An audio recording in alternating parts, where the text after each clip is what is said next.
लज्जतदारमध्ये तुमचं खूप खूप स्वागत। आता चकलीची भाजणी कशी करायची ते बघूया। तांदूळ आणि डाळी मी धुवून रात्रभर सुकत घातल्या होत्या आणि धुवून सुकवल्यामुळे चकली एकदम खुसखुशीत होतात। आता हे सुकलेले धान्य मी काढून घेतलंय वाडग्यामध्ये।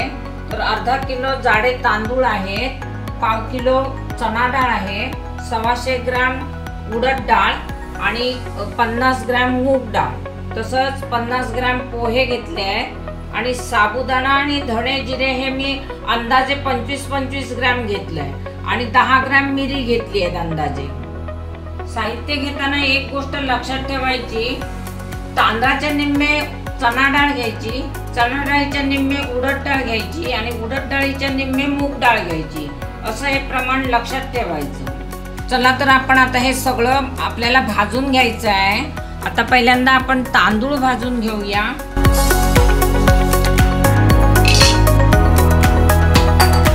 हे बघा, तांदूळ भाजताना सुद्धा सगळं धान्य भाजताना एकदम जास्त पण भाजायचं नाही आणि एकदम कमी पण भाजायचं नाही, मध्यम भाजलं पाहिजे ते, तरच चकली आपली चांगली होणार।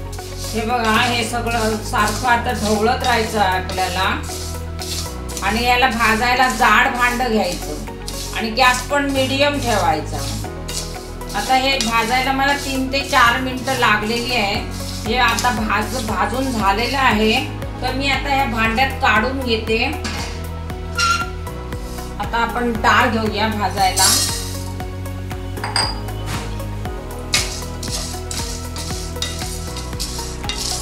हे बघा, आता ही डाळ पण भाजत आलेली आहे।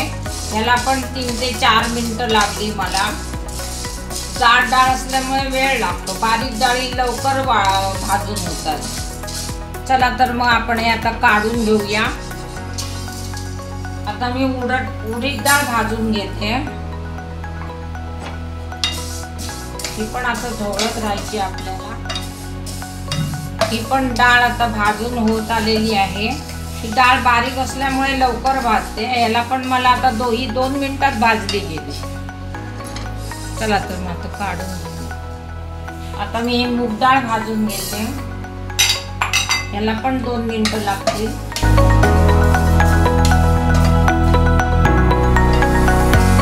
ही पण डाळ आता भाजून होत आली आहे। याला पण साधारण 2 मिनिटं लागली। आता आपण पोहे भाजून घेणार आहोत। पोह्यामुळे चकली खुसखुशीत होतात।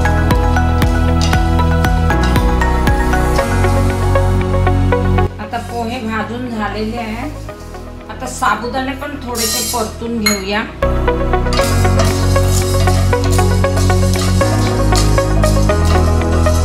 हे आता अर्ध्या मिनिटातच झालेले आहेत। साबुदाणा काही जास्त भाजायचं नाही आपल्याला।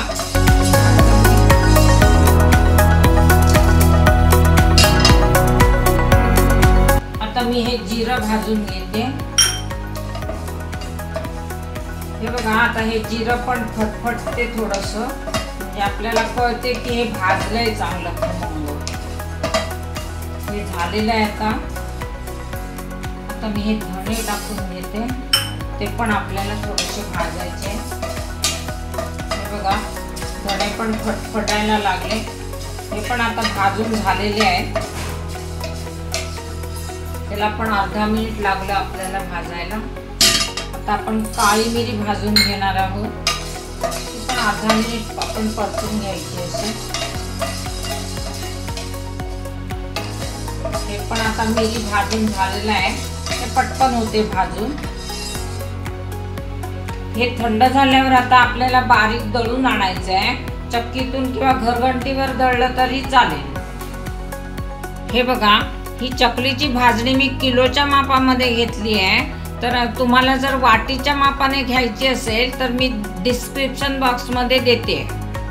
परफेक्ट कुरकुरीत न फसणारी चकली कशी बनवायची याच्या रेसिपी आणि स्पेशल टिप्ससाठी माझा पुढचा व्हिडिओ बघायला विसरू नका। लिंक डिस्क्रिप्शन बॉक्समध्ये दिली आहे। माझ्या चॅनेलला सबस्क्राईब करायला विसरू नका। शेअर करा, लाईक करा।